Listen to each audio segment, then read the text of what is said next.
How to draw a cable knit sweater. You need a quick base sketch. I use round and curvy lines for sweater because of the thickness.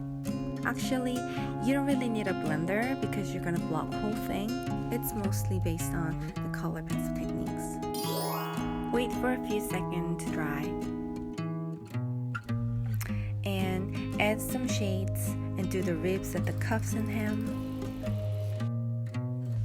I like to use many different shades of the main color so it gives the depth and the texture of the sweater. You don't have to pick from same color range.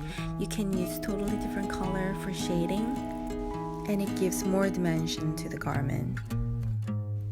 You need a texture base by using the side of the pencil. No sharp lines, just smudge. Draw vertical lines and add little details.